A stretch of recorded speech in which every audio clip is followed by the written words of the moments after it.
Good afternoon, everyone, and welcome to Live at 4 on this Monday. Hope you all had a nice weekend. It's Monday the 13th. It is Monday the 13th. Feels different than Friday the 13th. Dr. Zorba Pastor will be along taking your medical questions, so start thinking up that. That's right. We'll let you know when it's time to call in. But first, here's what's making news on this Monday. Town of Madison police officers are remembering one of their own. Details of a house fire on Madison's west side today that sent clouds of black smoke into the sky. And former White House advisor Omarosa Manigault-Newman has got more White House tapes. We'll hear the latest one. Let's take a look outside today. Sunny and warm August day. Kind of hazy. Yeah. Haze, I guess, from the fires out west. There's a great shot. Lined up well. Bucky, which Bucky is that? The Duck Bucky. I love it. Looks like there's water coming out of his head. That's a good thing for the day like today. Staying warm and hazy, and Chris Reese is in the backyard. Kind of uncomfortable today. Just a little bit. You know, that's one of my favorite Buc-ee's because it's right near a fountain down on the Memorial Union. I wish I could be there right now, but instead, I'm just going to bask in the humidity that we do have out here. It's not all that hot, but temperatures are into the mid and upper 80s. 86 here in Madison, Lone Rock at 87. Check out Black River Falls. They're at 91 degrees right now, 90 over in La Crosse as well. But you're seeing a lot of the haze out there, winds out of the west and southwest at about 5 miles per hour. Check out the dew point at 66. So oddly enough, it's gotten a tad better as opposed to the morning, but as you step outside, it is still very humid, very warm, and very hazy. We're going to keep that haze around from those wildfires for quite some time. You can kind of see that on visible cloud track, but outside of the haze, you see those decorator clouds that really popped up into the afternoon. Those are known as cumulus, and when it's warm and humid, you get quite a few of those. But we aren't tracking any showers or thunderstorms out of those clouds this evening, though there are some showers and thunderstorms in North Dakota approaching northwestern Minnesota. That will have an impact on what is to come for our weather in just a couple of days. Traffic is moving smoothly. Here's East Washington at Highway 30. No major issues or delays showing up there. The brake lights are starting, though, as we get our Monday afternoon rush hour going. There is a stalled car on the Beltline. This is westbound at Beltline Highway, so do keep that in mind. But so far, it's not causing any major slowdowns or issues. Downtown looks good as well, as does the rest of Dane County. So far, if you're going to be traveling, it's good for now, but of course, rush hour does begin to pick up in the 4 o'clock hour. Yes. Right. Keep an eye on things. We'll see you in a few minutes. Chris, thank you. My pleasure. Thank you, Chris. First at 4, the Town of Madison Police Department is mourning the loss of one of their own. Sergeant Jessica Fisher took her own life on Friday. The 43-year-old mother had been with the department for 13 years. Amanda Quintana is in the news center with how her fellow officers are remembering Jessica. Amanda? Yes, well, Chief Scott Gregory says this was shocking for everyone at the Town of Madison Police Department. He says Jessica hid her depression very well, and she will be missed. Her patrol car sits outside the police department. Community members have been leaving flowers on the windshield all weekend.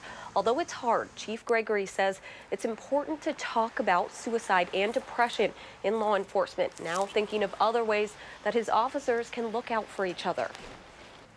Is there some way where a spouse can contact somebody in the department to be able to let them know something's going on at home and she's being more, he or she is being more moody, and can you talk with them, see what's going on? And more law enforcement officers die by suicide than on-duty deaths. The organization Humanizing the Badge says suicide rates among officers is as much as 50% greater than that of the general population.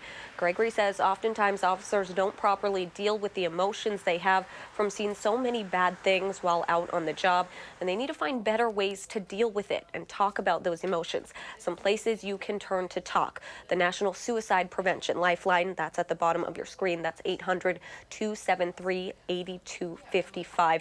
And locally, Journey Mental Health has a 24-hour crisis hotline as well. That's 608-280-2600. All right, Amanda Quintana live in the news center. Thank you. Thank you, Amanda. No one was injured this morning in a fire at a West Side Madison townhouse.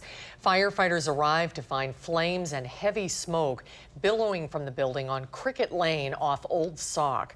35 firefighters responded to the fire, and they had it contained in about an hour. They did rescue 2 dogs and reunited them with their owners. Applications for financial assistance following the explosion in Sun Prairie are being accepted through the end of the week. There's more than $400,000 available to homeowners and businesses affected by the explosion, all coming from the Sun Prairie Disaster Relief Fund. People need to apply by Friday if they're hoping to receive any of that funding. More than 300 people were injured in Spain last night when a boardwalk collapsed during a concert. Daylight revealed the widespread damage caused when an oceanside boardwalk broke into pieces. It happened around midnight during the closing act of a three-day festival. Witnesses described people in panic, and police and rescue crews worked for hours to get the injured out of the water and on their way to nearby hospitals. The boardwalk was supported by concrete pillars, and excessive weight caused the collapse. Well, tomorrow is Wisconsin's primary election. The State Elections Commission reports more than 106,000 people asked for ballots early this year. Wisconsin voters will decide who will be the Democrat to challenge Republican Governor Scott Walker in November. They'll also decide which Republican will take on Democratic Senator Tammy Baldwin. If you want to learn more about the candidates in tomorrow's primary, you can go to the 2018 primary page on our website, channel3000.com. Here in Madison, the city clerk is preparing for 60% of the city's registered voters to cast their ballots tomorrow. Madison has issued more absentee ballots for this primary than for any previous August election. Rose Schmidt is here in the studio to break down the numbers and tell you what you need to know on Election Day. Rose. That's right. The Madison City Clerk says her office has issued more than 12,000 absentee ballots. That's compared to the usual 7,000. And that's how the city clerk gauges how much interest there is in an election. Usually only about 20% of the city's registered voters head to the polls during August elections, but the clerk's office is prepared for 3 times that amount tomorrow. 5 political parties are trying to narrow down their candidates for the November election. So tomorrow you have to stick to one political party on your ballot. At the top of the ballot, you'll choose a party, find that party section on the ballot, and then you need to vote for individual candidates within that party. If you don't choose a party and then you vote in multiple parties on the ballot, nothing on your ballot will count. Tomorrow also happens to be move-out day for downtown apartments, meaning it might be a little difficult to get around downtown tomorrow and to know where to vote. Most college students we talked to today did not even realize tomorrow was an election. You'll hear from them on News 3 at 5. And don't forget to vote tomorrow. The polls are open from 7 a.m. to 8 p.m. All right, Rose Schmidt reporting. Thank you. President Trump signed a defense bill into law today during a visit to Fort Drum in upstate New York. Named after Arizona Senator John McCain, the bill provides $716 billion for the military. It increases salaries by 2.5%, and it authorizes a parade the president is planning for the fall. $22 billion goes for nuclear weapons and $69 billion for U.S. war efforts. The FBI has fired a longtime agent who once worked on special counsel Robert Mueller's Russia investigation after he sent text messages criticizing President Trump to a colleague. Former agent Peter Strzok was removed from Mueller's team a year ago after the messages were discovered. The FBI had been reviewing his employment, and he was fired on Friday. The FBI did not have immediate comment. Former White House advisor Omarosa Manigault-Newman released another conversation she secretly recorded. On the audio, President Trump expresses surprise over her firing. Omarosa appeared on NBC's Today Show today, where she released the audio conversation between her and President Trump. The former Apprentice star was once one of the president's staunchest allies, says the recording brings up a major concern. Omarosa, what's going on? I just saw on the news that you're thinking about leaving. What happened? General Kelly came to me and said that you guys wanted me to leave. No, nobody even told me about it. Nobody. Wow. You know, they run a big operation, but I didn't know it. I didn't know that. Yeah. God damn it. I don't love you leaving at all. Who's running this country? When Donald Trump says that they run a big operation, who is the they? Is General Kelly puppeting Donald Trump? Okay. Is he truly running this country? The president tweeted today calling Omarosa wacky and said people in the White House hated her. She was vicious and not smart. Manigault-Newman says she recorded the conversations to protect her credibility. There's more to come tonight at 4. When we come back, we'll head to the movies with our film critic, Will Loper. We'll find out what he thinks of Spike Lee's new movie, Black Klansman. That's when Live at 4 continues.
Well, there are reports that singer Aretha Franklin is very sick. Sources tell CBS News Franklin is surrounded by friends and family at a hospital in Detroit.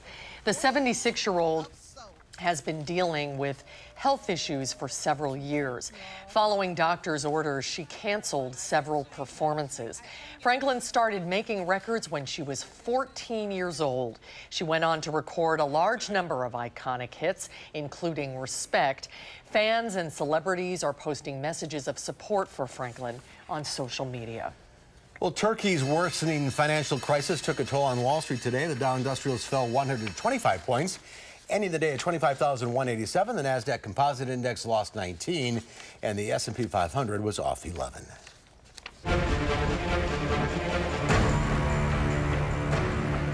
What you people discovered is bigger than we ever thought possible. How big is that thing? It was the largest shark that ever existed. A living fossil. Thought to have been extinct for over 2 million years. Wrong. My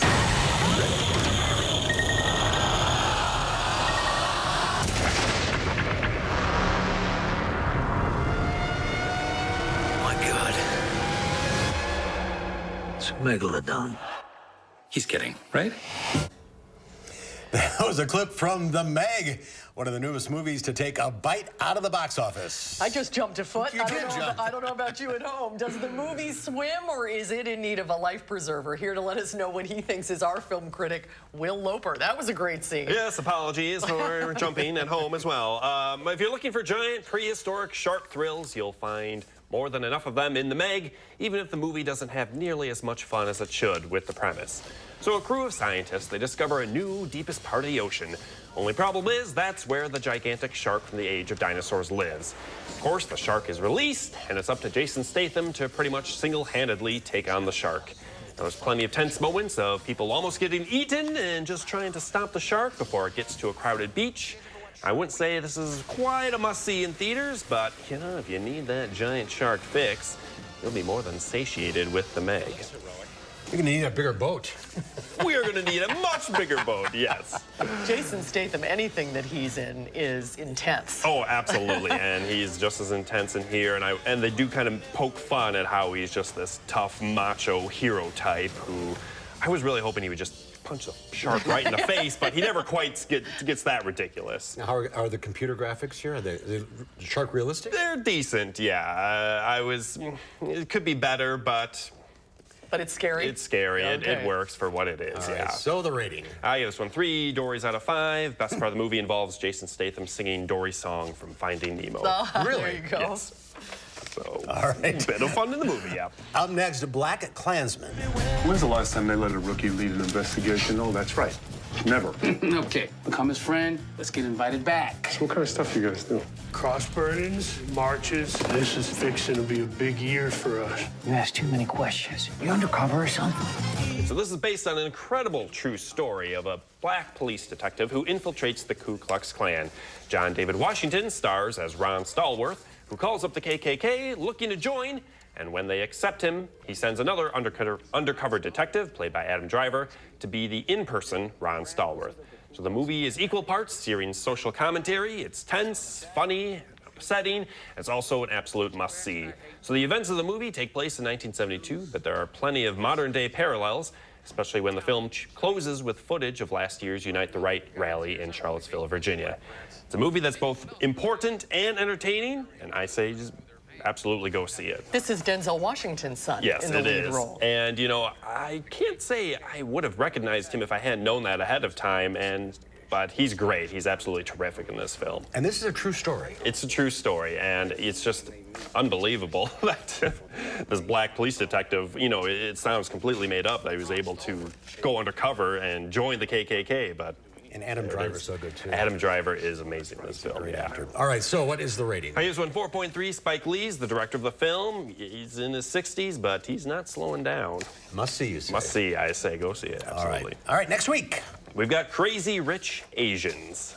Which I can only assume is about Crazy Rich Asians. I'm looking forward to seeing this one. The trailer looks pretty funny. It does. All right, Will, have a good week. Yep, thanks, you guys too. Thank you, Will. Thanks. Well, coming up, how to avoid the surprise of coming home to a flooded bathroom or basement. There is a new high-tech way to warn you of problems even when you're not there. That's coming up after the forecast. Hey,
Well, take a look at this. Nobody likes rain on your wedding day, but this is a bit much. The Philippines recently experienced heavy rains, but this couple decided to push through with their wedding despite a flooded church. The bride and her parents waded down the flooded aisle through murky water up to the barefoot groom who was waiting for her at the altar. Now, rain on your wedding day is good luck. It is. It is. Well, then so these folks are going to have great luck. They're going to be very happy. Talk about for better or worse right there. That's the worst. It is Monday, August 13th. It's National Filet Mignon Day, which is French for cute filet or dainty filet, is also translated into no props here at News 3. Yeah, I was just going to say, a little too expensive for us. It is National Prosecco Day. It is the best-selling sparkling wine in the U.S. And it is Left-Handers Day. Approximately 10% of the population is a southpaw. Recent presidents Ronald Reagan, George H.W. Bush, Bill Clinton, and Barack Obama were all left-handed, as were Michelangelo and Leonardo da Vinci. And you. And your friendly neighborhood 4 o'clock weather guy, also left-handed. And I'm going to be using that left hand to help bring the weather forecast coming up in just a few minutes. Is it going to stay? That's a good segue there, Chris. Is it going to stay hot and humid? It will be, but we do have a cold front. We're going to talk about that coming up.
Good Monday to all of you. It has been a very warm and even humid day. Temperatures so far have topped out right around 86 degrees after a start at 63 earlier this morning. Normal is 60 and 80, so you notice we still do have those temperatures that are pretty much above average. We're going to be keeping it that way. Brainerd made it to 92 so far. Minneapolis has made it to 91, so you see things are much warmer as you work your way towards the west, but even La Crosse has made it to 91, so that heat is very close to home for us. 88 the high in Janesville. Monroe made it up to 85. Temperatures right now are actually the same, so we are seeing our high high temperatures at this very moment. We may see them fluctuate a degree or two more, but this is about the time the temperatures begin to top out for the peak heating of the day. Dew points are still into the mid and upper 60s. We've seen some of those 70s leave the picture, so it's still a little bit better, but still humid outside as you begin to step out. It's pretty much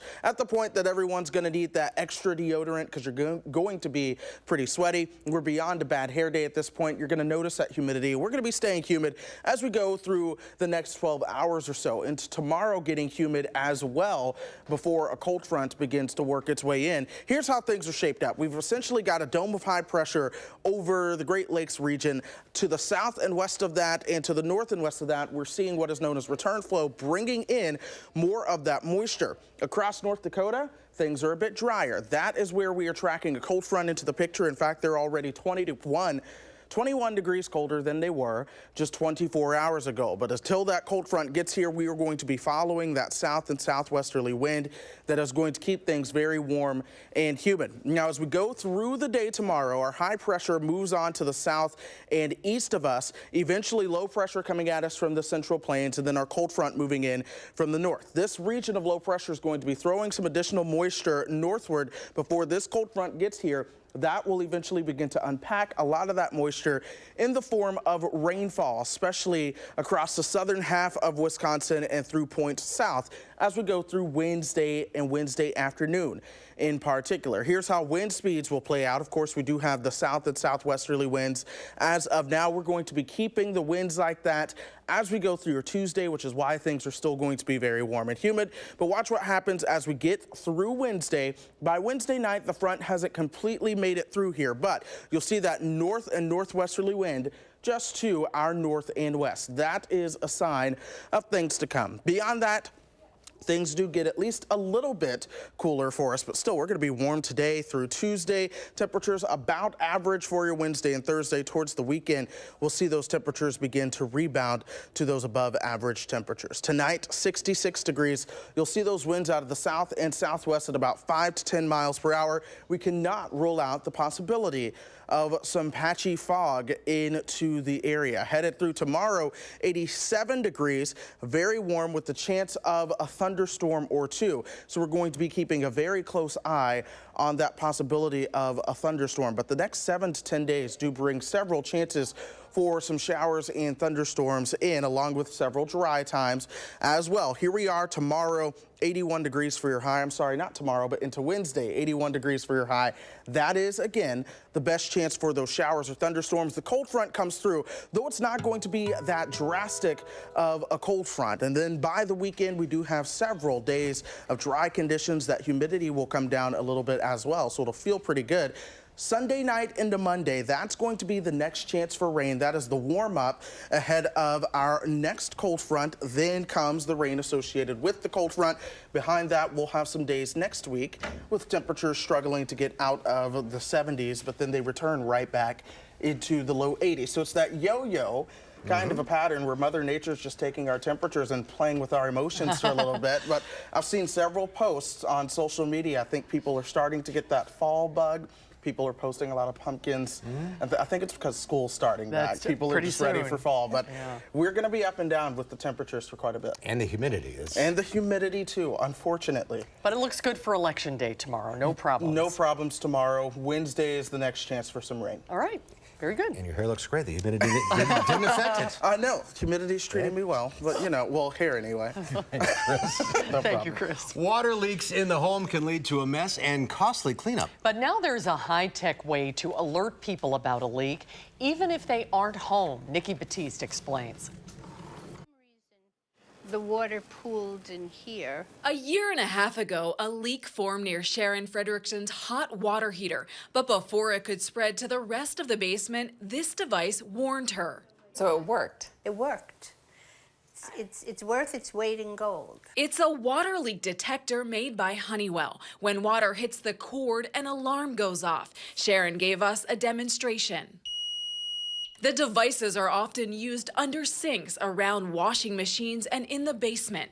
There are several detectors on the market that range in price from a few dollars up to about $60. Sharon's unit is on the higher end because it connects to Wi-Fi and will send a message to her smartphone warning her of a leak even if she's not home. It can also track humidity levels. So it's an app on your phone? Yes, and it's showing basement room, high humidity, family room, 60%. Sharon received her device for free because she's taking part in a pilot program with her insurance company, USAA.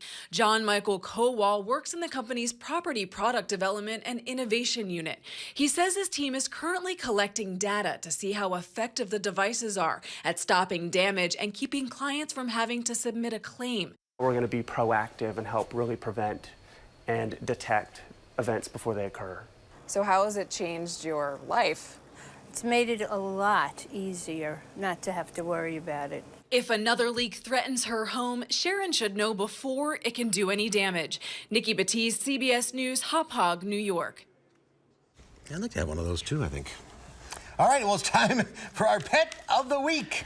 When we come back, we'll meet Lila. We'll find out if she... Oh, sweet Lila. Oh, don't look so sad. We're going to find you a forever family. She doesn't like that camera, I don't think. I know, yeah, she's not convinced. Marissa DeGroot will introduce us to Lila when Live at 4 continues. I kept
live look at Lake Mendota on this Monday afternoon. Nice, sunny, warm afternoon outside. Well, here is one of the more bizarre stories we've come across. A fire department in Belleville, Illinois, near St. Louis, had to rescue a man who got trapped in a mud pit. Turns out he went into the pit. It was a dredged lake to rescue his parrot. The mud was acting like quicksand, and firefighters laid down multiple ladders to try to dredge the lake to create a bridge of sorts to get him and the parrot out of the mud. Took them about 15 minutes, but they did it. Both the man and the parrot are fine after the rescue. Oh, that old story. A man with a parrot stuck in the mud. We found that just for Marissa today. It is time for Potentially Yours here on Live 4. Marissa DeGroot from the Dane County Humane Society. Hi, Welcome. Marissa. And who is this lovely lady here? This is the lovely Lila, and she is about a 6.5-year-old coonhound mix. She's a dog. She is a big old hound dog. She's a big old hound. So what's your story? So Lila actually came up from down south back in 2014. Unfortunately, she is back at the shelter. She had to be surrendered, but she is looking for a great home. And what I love about Lila is she is just one laid-back girl. She has such an expressive face. Yep, I absolutely love it. When she has a little bit of concern, which you saw a little bit earlier, you can see those eyebrows kind of furrow. If you look at her pictures online, she has the biggest smile on her face.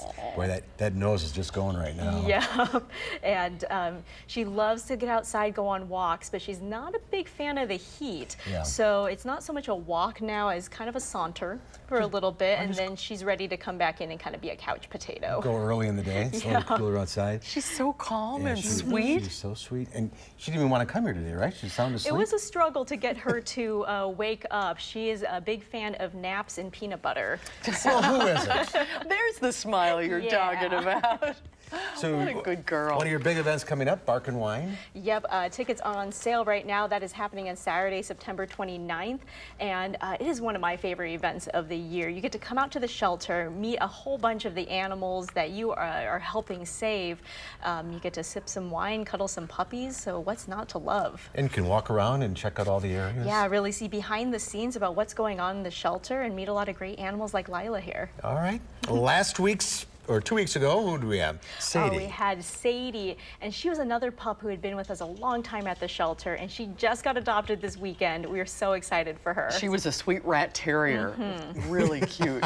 The ears, I love those ears. Yeah. I'm so happy to she hear had those that. extra ears. Yeah, there they are. All right, so let's get Lila a home here. Go to the website giveshelter.org for information on her and all the animals available. 838-0413, the number to call. Oh, Lila, you're such a good girl. Good luck. Hope you get a new home. Yeah, I do too. Marissa, thank you. Thanks, Marissa. Great to see you. And now we're taking your questions for Dr. Zorba Pastor. If you have a question, the number to call is 270-9933.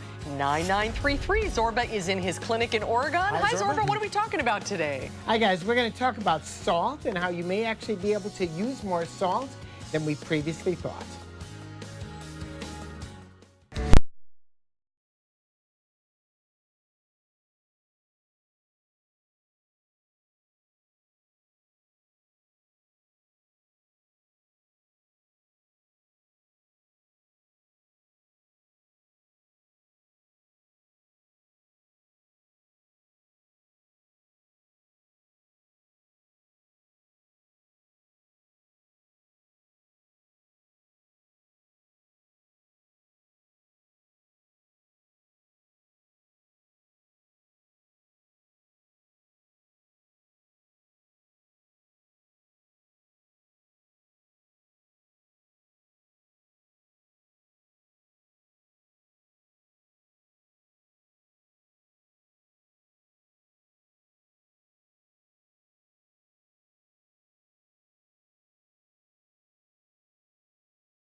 And it is that time. We're going to go ahead and get a look at your traffic. Here's the Beltline at Fish Hatchery.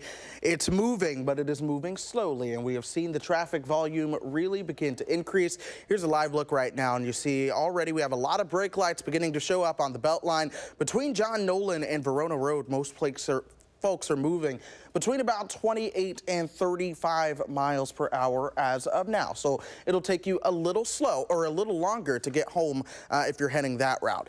The downtown area does have more brake lights beginning to show up, especially right along 151 approaching the Capitol Square, and then right along John Nolan Avenue as well. But the rest of Dane County does look pretty good if you were headed out and about. Most routes are moving at normal speeds. We're a little bit slow on the Beltline between John Nolan and Verona Road, going in both directions there, but from John Nolan to the interstate, that's going to take you about your normal time this afternoon. Guys. All right, thanks, Chris. Chasing a unicorn became a real thing for sheriff's deputies in Minnesota when the deputy rescued several people who were stuck on a big, glittery, rainbow-colored unicorn flotation device. Why not? The unicorn got stuck in the weeds, so it was the long blue arm of the law to the rescue. Wouldn't you have loved to hear that call? We have a stuck unicorn. Into dispatch. We are taking your calls today for Dr. Zorba Pastor. The number to call is 270-9933. If you have any medical questions for the doctor, call in now. But first, Zorba, good afternoon to you. Afternoon to you guys. We're talking about salt now. That for some people, consuming salt is not necessarily a health risk. Well, it's very, very interesting. So this is a study out of the journal Lancet. We've gone back and forth on salt. The American Heart Association and the World Health Organization has said no more than maybe a half teaspoon, maybe a teaspoon at most of salt. And finally, we've got a very, very good long-term study. So the study, first of all, was published in the Lancet. That's a very prestigious medical journal, just like the New England Journal of Medicine. They followed roughly 100,000 people from the age of 35 to 70 years old and followed them for 8 years, looking to see who had heart attacks, who had strokes, and how much salt did they consume. And lo and behold, as long as you stayed below about 2 to 2.5 teaspoons of salt a day, you seemed to be okay. The risk of stroke and heart attack did not seem to be above that. Now, keep in mind, we've been telling patients for years and years and years, no more than a half teaspoon of salt. And I think this study shows that maybe we have been wrong and people can use a little more salt. Now, that doesn't mean go and put salt on everything, but it means that if you're on a low-salt diet and a really low-salt diet, you can take that shaker and put a little bit more salt on it, and you're probably just fine. That's the best news Mark's heard all day, because you've been on a low-sodium diet. I am, but you know, you talk about teaspoons of salt, but there's salt in everything. So you're not just eating salt. No. And that is the other thing. You've got to look at prepared foods, because prepared foods have lots of sodium, and the reality is that is sodium you don't need. My recommendation always is do not cook with salt, and then when you take the food out and you put it on your plate, put a little bit of salt on the surface, and you will inevitably use less salt. If you cook with salt, you've got to put a ton in that food to get it to taste that. And that's why prepared foods are often loaded with sodium. So still, read those labels. Stay away from sodium-labeled food, but the reality is you can use the salt shaker gingerly. Right. You don't have to simply forget it at all. Well, I was on a low-salt diet because I had kidney stones years ago, so that was the concern there. It wasn't cardio or anything like that. That is a different issue. That's a different issue. All right. Let's go to the phones. Let's start with Betty in Madison. Hi, Betty. Betty, you there? Yes, I am. What's your question? My question is, you know, I do not like salt, so I use very little. But I think that it, you know, you get more muscle cramps, and are you not worried about the thickening of the blood? Okay. Well, there are a couple of things. First of all, salt does not cause muscle cramps, does not cause the blood to become thicker. It doesn't do any of those things. On the other hand, it's really good to get used to other seasonings. And going to other seasonings, such as Mrs. Dash and other seasonings that do not have salt, are really good. Americans love salt, and they often shy away from hot spices. And the fact is, hot spices or other spices are good for you. But it does not cause blood thickening, and it does not cause other issues that many people think salt does. All right, that's good to hear. Let's go to Larry in Cambridge. Hi, Larry, what's your question? I'm calling in regards to I had lymphoma cancer over 4 years ago, and the doctors told me that I had to be heart muscle medicines the rest of my life because the chemo I was taking weakened my heart muscles. And my heart specialist never called me back in 4 months after I started. Is there something I should worry about? Well, I think it's always what's really important when you've got anything wrong with your heart. You want to have a good relationship with your primary care doctor and with your cardiologist. Because the reality is sometimes things fall beneath the cracks. You know, maybe you should get a call back, something happens and you don't. So as a patient, it should be your responsibility to call up and say, hey, what's going on here? And by the way, with Epic, the electronic medical record, it's so easy to put off a note, send it to your doctor. The nurse or the doctor will answer you back. So the answer is yes, I would definitely follow up on that, for sure. All right, let's go to Kim in Wisconsin Dells. Hi, Kim. Hi. Hi, what's your question? I have a question about salt. Okay. You said not to eat no more than 2 teaspoons of salt. So 2.5 teaspoons, that's right, at most. Now, I'm not recommending you have 2 teaspoons of salt a day. They were just looking at the high level and whether or not there really was evidence that caused heart attack, stroke, and other cardiovascular problems. My question to you is, I run low blood pressure. I'm not one that runs high. I run low blood pressure, and the doctors told me to eat salt. Well, if your blood pressure is low and you're not dizzy, there's nothing wrong with actually running low blood pressure. A lot of people have a blood pressure of 100/60. Often thin women will often have a blood pressure that's that low. If you're not dizzy, there's nothing wrong with you. You do not have to have salt to elevate your blood pressure. So I would respectfully disagree with that advice. Unless you're dizzy and fainting, you don't need to take more salt. All right, our next caller has a question about vertigo. Go ahead. Yeah, I have a lot of the vertigo problems going on, and I'm having so many migraines, and I'm hearing there's a lot of people that this is going on, and I'm wondering what I can do other than I know I'm going for an MRI and test for it. Oh, sure. Well, first of all, with vertigo, there are many different treatments. One treatment is something called Epley's maneuver, E-P-P-L-Y''S. If you go to the internet to YouTube, you can see what it is. Physical therapists do this, and they often help for people who have dizziness and vertigo. It's a physical therapy, non-drug way of actually improving it. And when it comes to things like that, staying away from a drug is often useful. As far as migraine headaches, MRI scans, that's where you have to sit with your doctor, decide when you need a scan and when you don't. Migraines are very common, so is vertigo, and both of them together are not an uncommon combination. All right, let's go to Mark in Beloit. Hi, Mark, what's your question? Hey, I just want to know, is sea salt better than a regular iodine salt? I just wanted to hear the comment. Well, the issue with iodized salt is before we put iodine in salt, the Midwest was known as the goiter belt. My grandmother had goiter. I had 2 aunts who had goiter. I had a cousin who had goiter. And once we put iodine in salt, because you need iodine, then we stopped getting rid of goiter and our thyroid started functioning. And sea salt does not have enough iodine in it. So I think it's very important to have iodized salt, especially for pregnant mothers and especially when you're growing up. So using a little sea salt for taste, if you like it, is fine. But I think iodized salt is really the way to go. Well, you struck a nerve with this salt thing. We're all interested in salt. We're out of time. Thanks, everyone, for calling in. And Zorba, we'll see you next time. Take care. Thanks, Stay Zorba. well. We'll have a final check of your forecast coming up.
A warm evening. A very warm evening. We're going to continue to see temperatures into the 80s. Now, by this evening, temperatures will fall into the 60s.